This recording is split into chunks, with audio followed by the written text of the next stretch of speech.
حي على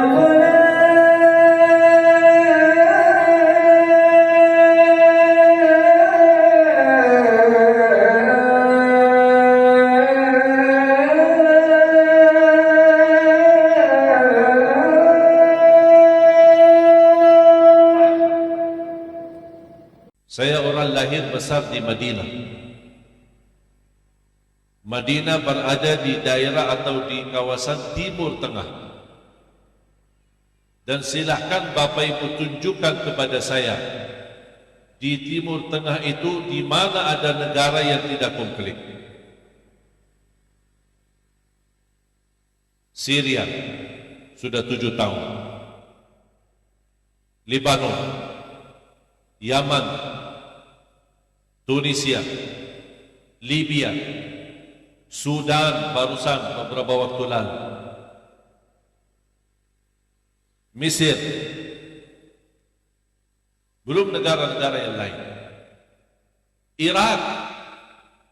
Irak dari tahun 90 sampai sekarang belum bisa aman.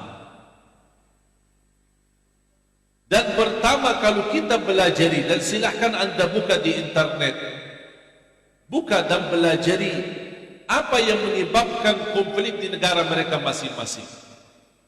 Bukan karena beda aliran, bukan karena beda agama, bukan karena beda pemahaman atau mazhab, tapi satu, karena perbedaan politik.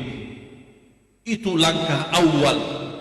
Perbedaan politik yang mereka tidak terima perbedaan itu, terjadilah permusuhan, terjadilah perang saudara. Sudah berapa kali diganti pemerintahan Irak dari tahun 90? Saddam Hussein dibunuh, rakyatnya pemerintahan dibubarkan, mengharapkan pemerintahan yang lebih baik. Dipilih presiden, MPR, DPR, berkali-kali dirubah dan diganti, sampai sekarang belum bisa aman.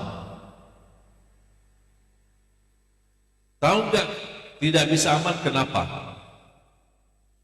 Karena kita dari awal tidak menghargai nikmat aman yang ada di antara kita. Alhamdulillah Indonesia masih aman. 714 suku dan budaya tapi masih aman. 714 suku dan budaya berbeda-beda, bahkan berbeda bahasa, tapi masih bersatu di bawah bendera merah putih. Ini karunia yang luar biasa. Tidak ada negara di dunia ini memiliki seperti Indonesia, tidak ada. Afghanistan 7 suku saja, terjadi perang saudara antara 2 suku sampai 40 tahun tidak selesai. Ini baru 7 suku, gimana 714 suku? Makanya jemaah sekalian,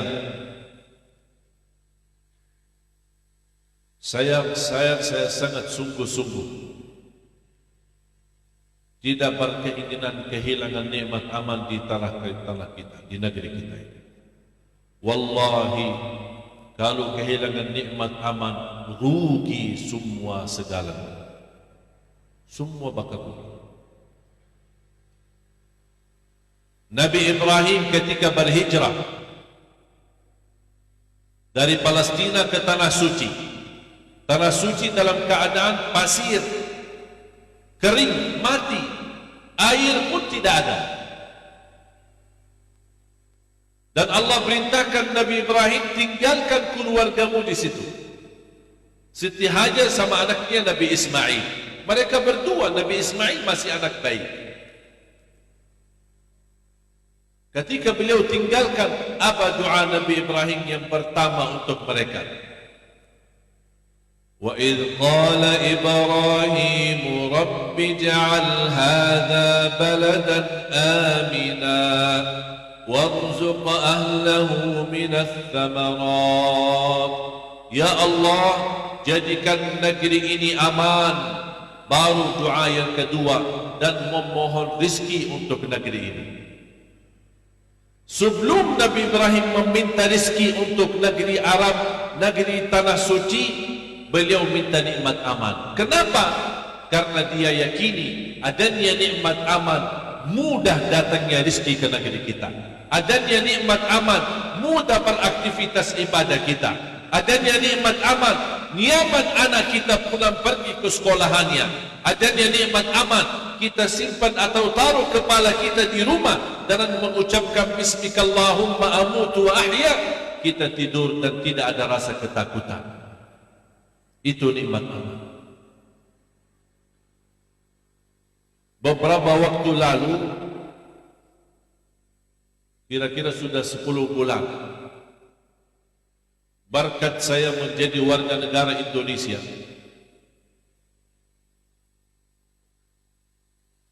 menjadi hadiah besar bagi saya. 2011 saya langsung diberikan oleh Bapak Presiden Republik Indonesia 2011, waktu itu masih Bapak SBY, memberi warga negara Indonesia.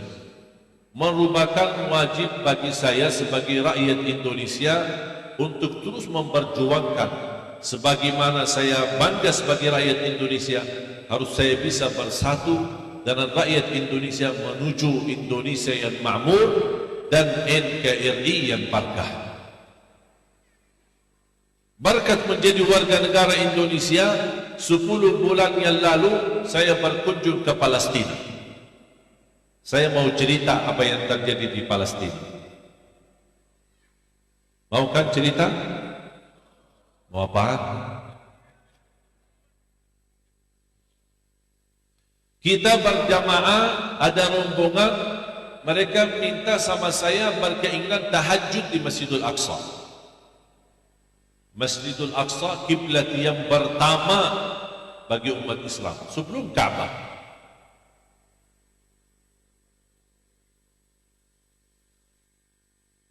Ketika bisa kami ke sana, berkunjung ke sana, dan ini semuanya berkat menjadi warga negara Indonesia. Karena selama menjadi warga negara Arab tidak boleh masuk ke Palestina.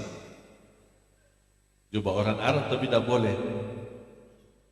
Makanya banggalah jadi orang Indonesia. Kita sepakat dalam jamaah jam 2 turun dari hotel menuju Masjidul Aqsa. Salat tahajud. Di dalam perjalanan tidak jauh dari hotel ke Masjidul Aqsa. Masjidul Aqsa berada di dalam sebuah kota tua yang dibagari dengan tembok yang cukup tinggi dan besar, seperti bangunan terdahulu, bangunan kota-kota lama. Ada pagar pintu besar di setiap area, barat, timur, selatan, utara. Kita masuk dari pintu pertama. Tidak bisa masuk bis, tidak bisa masuk mobil, jalan kaki. Dari pagar pintu kita masuk, dan semua dalam sebuah kota tua itu, di dalam kota tua ada gang-gang seperti kampung. Kita masukkan kanan kiri, kanan kiri. Kira-kira perjalanan 8 sampai 10 menit berjalan kaki bersama jamaah. Di dalam kota tua ada kampung, ada orang tinggal di situ, ada toko-toko, ada jualan macam-macam makanan. Ada orang Yahudi tinggal di situ, ada orang Nasrani tinggal di situ, ada orang Islam tinggal di situ, dan damai. Ketika kami berkunjung jalan kaki sampai menuju ke pintu yang kedua, ada pintu yang kedua tapi ditutup, dan di situ ada pasukan Israel. Mereka bersenjata dan senjatanya standby. Siapapun yang dicurigakan langsung ditembak mati. Bukan diperiksa, ditembak mati. Kalau ditembak mati tidak boleh diambil mayatnya sampai datang petugas dari mereka yang membawa. Baru 3 hari kemudian diserahkan mayatnya, jenazahnya kepada keluarga. Kami tunggu, tidak dibukain pintu. setengah jam, 40 minit, 1 jam tidak dibuka pintu. Mulai jamaah gelisah. Kita mau tahajud, bukan kita mau perang. Kita kan mau tahajud. Dan dibuka pintu. Saya lihat banyak rombongan dari Indonesia, dari Malaysia, ada muallaf dari Inggris, ada muallaf dari Amerika, ada rombongan, ada bendera Brazil. Saya fikir tim bola, kan Brazil biasanya main bola. Oh ternyata muallaf dari Brazil. Ini menunjukkan kita sebagai umat Islam harus bangga karena begitu perkembangan Islam di seluruh dunia. Di samping saya ada seorang Arab lagi duduk, sudah tua, usianya barangkali 70-an. Ternyata orang Palestina. Saya berbicara dengan dia bahasa Arab. Saya orang Arab ya, jadi bicara bahasa Arab. Ini mana ini? Kenapa tidak dibukain pintu? Tapi saya menyampaikan dengan cara emosi. Nada suara saya tinggi. Beliau melihat saya, kamu lagi marah ya? Ya, saya, ya marah. Kenapa tidak dibukain pintu? Kita kan mau tahajud, kita mau perang. Kalau mau perang kita kan bawa senjata. Langsung beliau senyum. Kok aku emosi, malah beliau senyum. Apa kata beliau? Pasti kamu orang baru yang datang. Ya baru malam ini malam pertama. Oh ya, malum biasa. Kalau baru pasti marah-marah. Kami sudah seperti ini terbiasa sudah 60 tahun. Sudah biasa. 60 tahun. Kadang dibuka, kadang tidak dibuka. Udah sabar, mau bilang apa? Kita belum memiliki kekuatan menghadapi musuhnya, sedangkan musuhnya jumlah sedikit, umat Islam jumlah banyak, tapi permusuhan yang di antara kita belum selesai. Makanya tidak kuat menghadapi musuh besar, karena kita saling bermusuhan. Walaupun jumlah kita banyak, pasukan Israel berapa sih jumlahnya? 1 juta? 2 juta? 3 juta? Jangankan pasukan Israel, penduduk Israel semuanya, orang Yahudi yang ada di Palestina, tidak sampai 5 juta. Kita di Indonesia saja 300 juta. Kalau bisa bersatu, meludak saja. Faham tak meludak? Meludak saja bersatu, saya jamin Israel tenggelam. Ya, difikir sedikit. Ayo coba bayangkan, kita meludak sama-sama. Coba bayangkan, banjir Israel. Bisa banjir. Tapi sayang sekali memang kita bisa meludak, tapi sesama Muslim. Di antara kita mencari celah, menjelekkan, meludak sesama Muslim. Salah arah. Bisa meludak tapi salah arah. Akhirnya jumlah musuh kita Israel sedikit, tapi mampu menguasai Palestina dan mampu melawan umat Islam di seluruh dunia. Dan kita tidak akan mampu melawan mereka kalau kita belum mampu melawan hawa nafsu kita sendiri. Rapatkan saf kita, satukan hati kita. Sebagaimana kita salat di belakang satu imam, kalau kita mampu rapatkan saf di luar masjid sebagaimana sama dengan di dalam masjid, baru kita akan diberikan pertolongan Allah Subhanahu wa taala.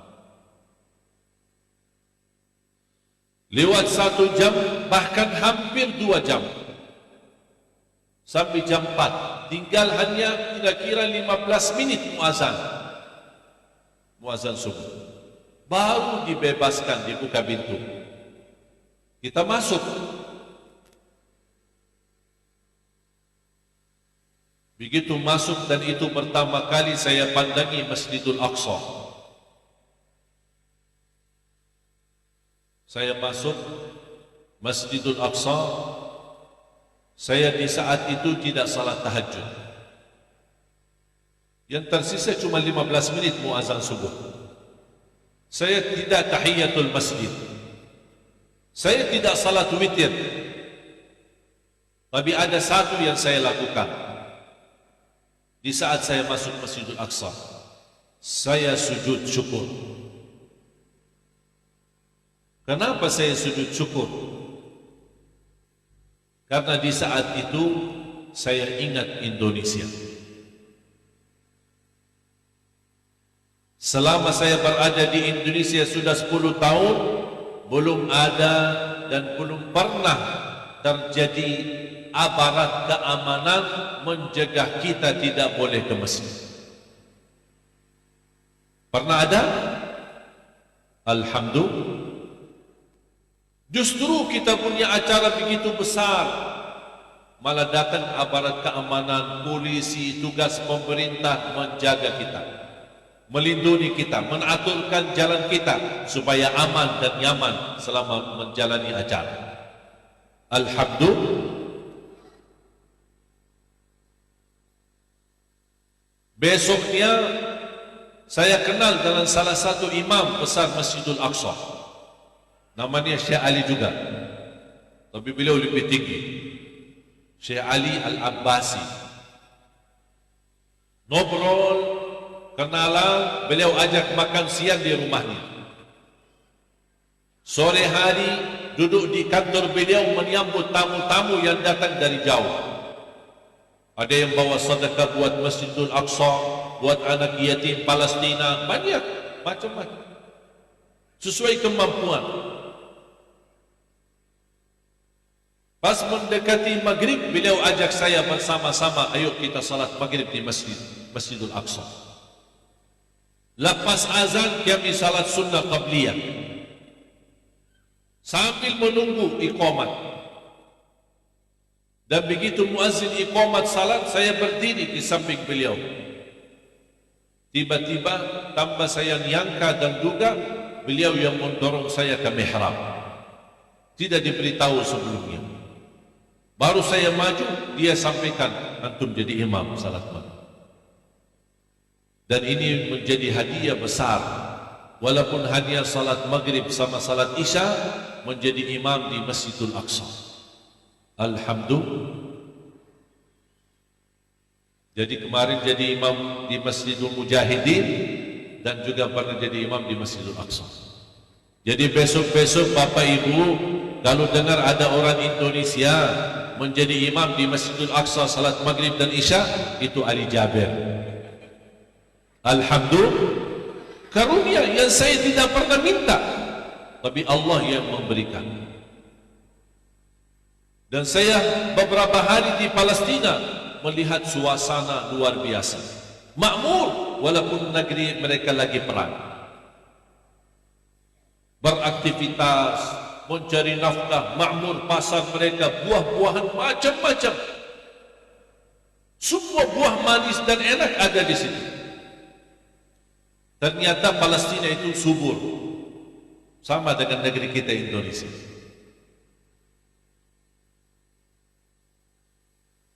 Makanya jamaah sekalian, kalau kita ingin menjaga kesuburan dan kemakmuran di negeri kita, wajib menjaga nikmat aman. Syukuri nikmat aman. Wallahi saya khawatir dan takut kalau kehilangan nikmat aman, susah dikembalikan lagi untuk Indonesia.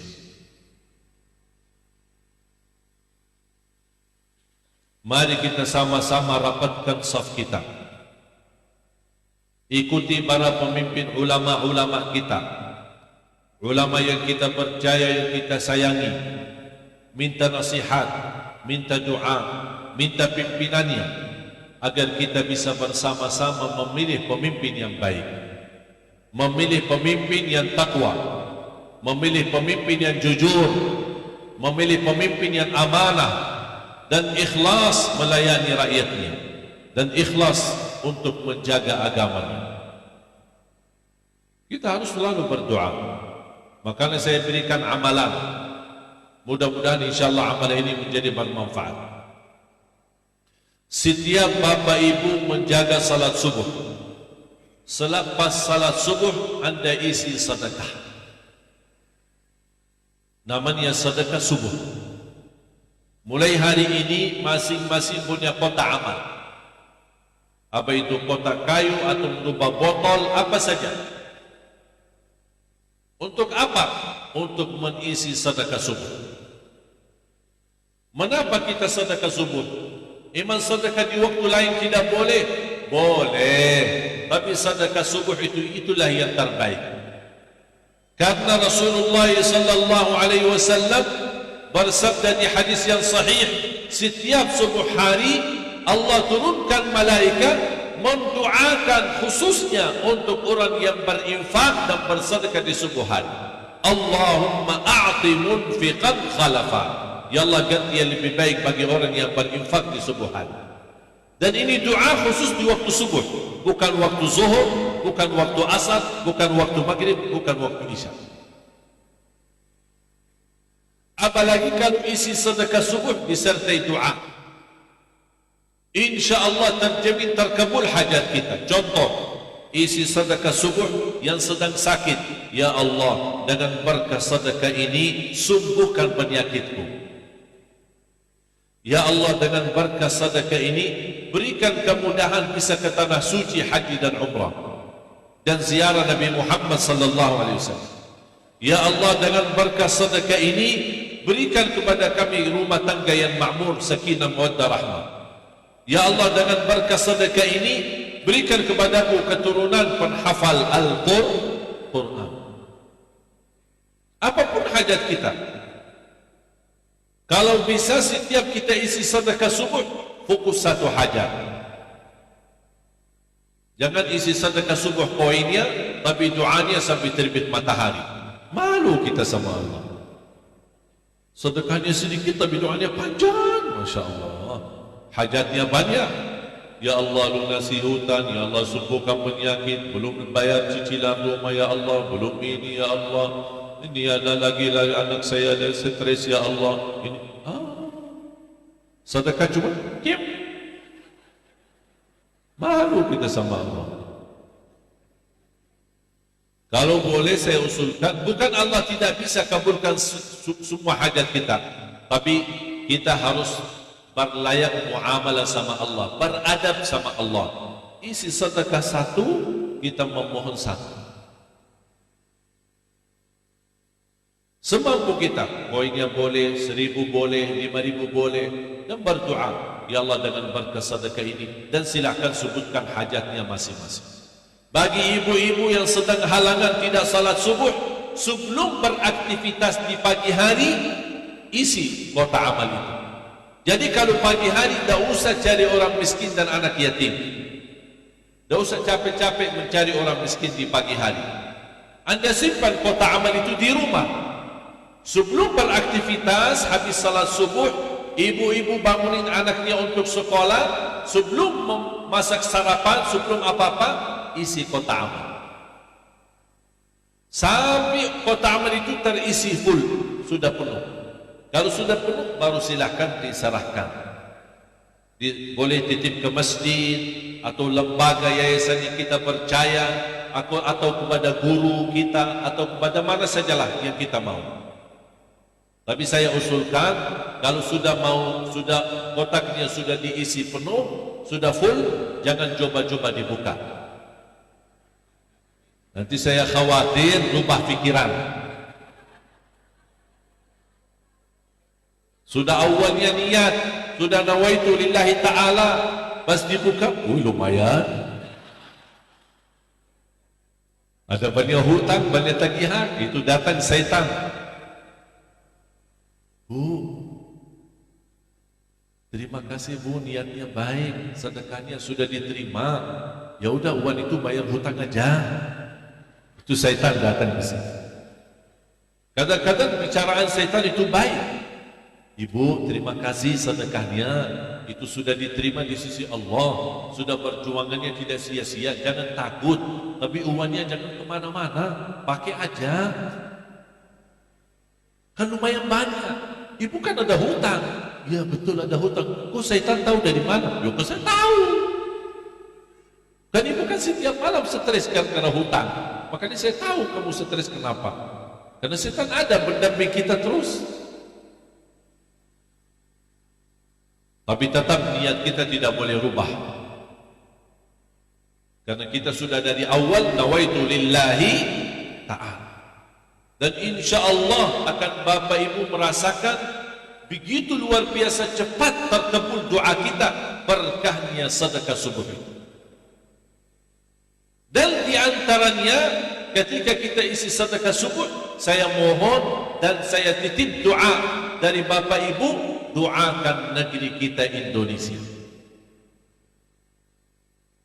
Ketika isi sedekah subuh, ya Allah, dengan berkat sedekah ini lindungilah negeri kami Indonesia dari segala bencana, dari segala bala dan musibah.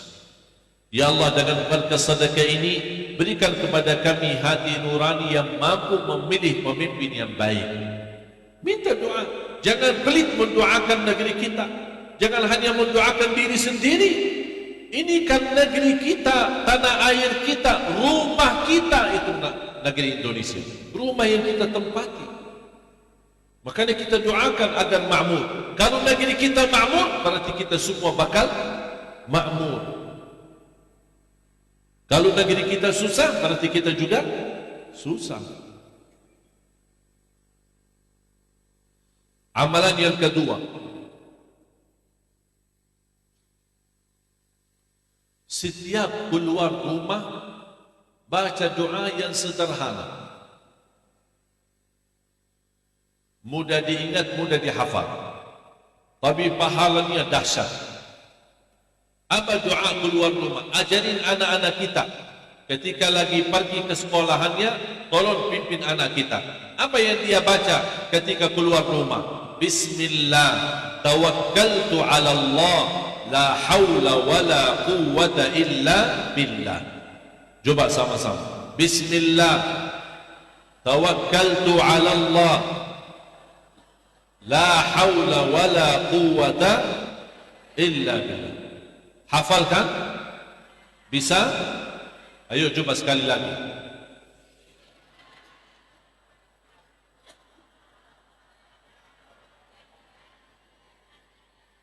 Masya Allah.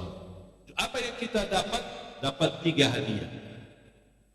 Kalau kita baca doa ini saat keluar rumah, dapat 3 hadiah. Hadiah yang pertama, hudita, diberikan petunjuk oleh Allah Subhanahu wa taala dalam segala urusan. Artinya petunjuk, Allah akan beri yang terbaik. Yang kedua, wa wuqita, akan dilindungi oleh Allah dari segala kecelakaan dan bahaya. Yang suka naik motor, rutin dan jaga doa ini, insya Allah selamat dari kecelakaan motor. Doa keluar rumah. Yang ketiga, wa kufita, diberikan kecukupan bagi orang yang mencari nafkah dari rezeki. Insya Allah pulang malam hari atau sore hari, Allah memberikan hati yang puas terhadap kecukupan yang kita terima, rezeki yang cukup untuk membahagiakan keluarga. Ditambah lagi, kata syaitan, tidak akan saya bisa mengganggumu. Allah akan geserkan syaitan. Dia digeserkan oleh Allah, tidak boleh diganggu. Kalau syaitan tidak bisa mengganggu dan tidak bisa menemani kita, mendampingi kita, berarti menggantinya siapa? Malaikat. Makanya kalau ada orang suka emosi di jalan, suka marah-marah, ngamuk-ngamuk, berarti dia ditampingi syaitan. Dia lupa baca bismillah, tawakkaltu ala Allah, la hawla wa la quwwata illa billah.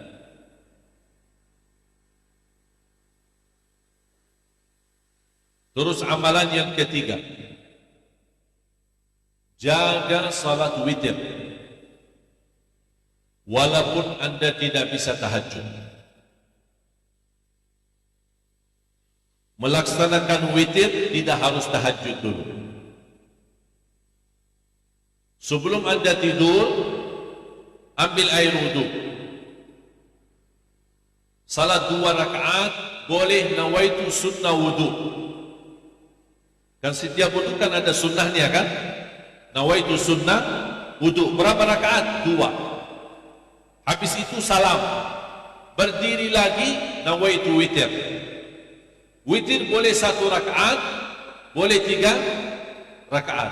3 rakaat pun boleh 2 salam baru 1, atau sekaligus 3 rakaat dengan 1 kali tahiyat, 1 kali salam. Kalau merasa kepanjangan 3 rakaat, 1 boleh, cukup. Baru silahkan bebas. Mau tidur, mau nonton TV, mau duduk, mau diapain, terserah. Berarti salat witir tidak harus tahajud, tidak harus tahajud dulu, tidak harus salat malam dulu. Kemudian kalau tidur, seandainya bangun ingin tahajud, boleh tahajud, tapi tidak boleh witir lagi karena sudah witir duluan. Karena Rasulullah SAW melarang 2 kali witir. Tidak boleh 2 kali witir dalam 1 malam. Faham? Selanjutnya, jaga baca ayat al-kursi habis salat fardu dan ketika mau tidur. Barang siapa yang menjaga baca ayat al-kursi setiap habis salat fardu dan ketika mau tidur, dijamin menjadi ahli surga. Ini bukan kata saya, tapi kata Rasulullah sallallahu alaihi wasallam. Ayat al-kursi cuma 1 ayat. Bu, ibu, kalau anaknya tidur belum baca ayat al-kursi, atau anaknya kecil belum hafal ayat al-kursi, boleh ibu bacain sambil usap badannya. Bacain sambil usap badannya, dari kepalanya, wajahnya, badannya. Kenapa? Karena kita membacakan ayat al-kursi untuk anak kita, akan Allah lindungi dari godaan syaitan selama dia tidur. Sering belakangan kita melihat anak-anak kita tiba-tiba bangun nangis. Kenapa? Katanya mimpi buruk, dikejar anjing, dikejar ular, mimpi yang aneh-aneh. Kenapa? Karena syaitan mendampingi, menggoda dia sampai mimpi buruk. Makanya kalau kita bacain sambil usap kepalanya, wajahnya, badannya, insya Allah dilindungi oleh Allah dari godaan syaitan dan jin. Ayat al-kursi cuma 1 ayat. Yang terakhir, berdoa. Saya akan berikan ijazah supaya doa kita dikabul oleh Allah. Mau enggak doa kita dikabul? Selama saya berada di Indonesia, yang saya perhatikan, orang Indonesia paling suka doa. Setiap ketemu orang, kiai, ustaz, tolong doain, tolong doain, tolong doain. Suka didoain. Saya akan berikan ijazah, insya-Allah sederhana, mudah diingat, mudah dihafal, dilakukan di dalam doa kita, insya-Allah doa kita dikabul oleh Allah. Saya selalu memilih amalan yang sederhana. Kenapa saya suka amalan sederhana? Karena saya perhatikan orang Indonesia suka yang mudah diingat, mudah dihafal, mudah diamalkan dan masuk surga. Orang Indonesia tak mau yang ribet-ribet, panjang-panjang, ulu pagi, aduh apa ya? Orang Indonesia tak suka pusing. Tapi kalau yang enak, mudah diingat, mudah dihafal, mudah diamalkan, masuk surga, mau. Dari tadi apa yang saya sampaikan sudah hafal amalannya? Apa? Sedekah subuh, terus doa keluar, hafalkan, terus 3 ayat kursi, terus witir. Oh, Masya Allah, ingat tak? Alhamdulillah. Yang terakhir adalah dalam doa kita selalu setiap langkah doa disertai salawat. Saya ijazahkan, saya dapat itu ijazah dari guru saya, dan saya ijazahkan kepada jamaah semua. Jawabannya apa? Qabiltu. Coba jawabannya, qabiltu, saya terima. Ijazahnya setiap langkah doa. Contoh, Bismillahirrahmanirrahim. Alhamdulillahi Rabbil Alamin. Allahumma salli ala Sayyidina Muhammad wa ala ali Sayyidina Muhammad. Ya Allah, ampunilah dosa. Allahumma salli ala Sayyidina Muhammad wa ala ali Sayyidina Muhammad. Berkahi rizki. Allahumma salli ala Sayyidina Muhammad wa ala ali Sayyidina Muhammad. Sembuhkan penyakitku. Allahumma salli ala Sayyidina Muhammad wa ala ali Sayyidina Muhammad. Ampuni kedua orang tuaku. Faham? Jadi setiap mau berdoa diawali salawat. Jadi salawat itu terus terbawa di dalam doa kita. Dijamin doa kita berkah dan diterima di sisi Allah dengan wasilah tawassul dengan bersalawat kepada Nabi Muhammad sallallahu alaihi wasallam. Terserah nanti doa yang mau panjang, doa yang mau pendek. Diawali salawat, di tengahnya salawat, diakhiri salawat. InsyaAllah berkat doa kita. Faham? Siap diamalkan? Siap dilakukan? Istiqomah? InsyaAllah. Sampaikan kepada keluarga yang tidak sempat hadir. Kalau tidak bisa sampaikan semuanya, paling tidak satu di antara yang saya sampaikan. Walaupun satu. Kalau masing-masing menyampaikan satu amalan kepada yang lain, akan melahirkan pahalanya sampai hari kiamat. Manfaatnya luar biasa. Makanya jamaah sekalian, kita berdoa dan disertai salawat. Mudah-mudahan doa kita diterima di sisi Allah Subhanahu wa taala. Bismillahirrahmanirrahim. Alhamdulillahi Rabbil Alamin.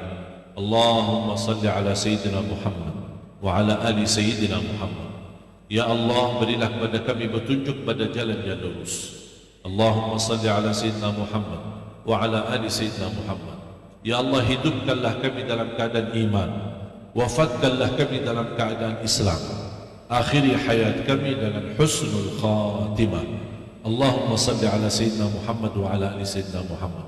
Ya Allah, aku mohon untuk semua jamaah yang hadir, selepas majlis ini masing-masing pulang sudah diampuni segala dosanya. Allahumma salli ala Sayyidina Muhammad wa ala ali Sayyidina Muhammad. Disucikan hatinya, dibersihkan jiwanya, diselamatkan setiap langkah-langkah. Allahumma salli ala Sayyidina Muhammad wa ala ali Sayyidina Muhammad.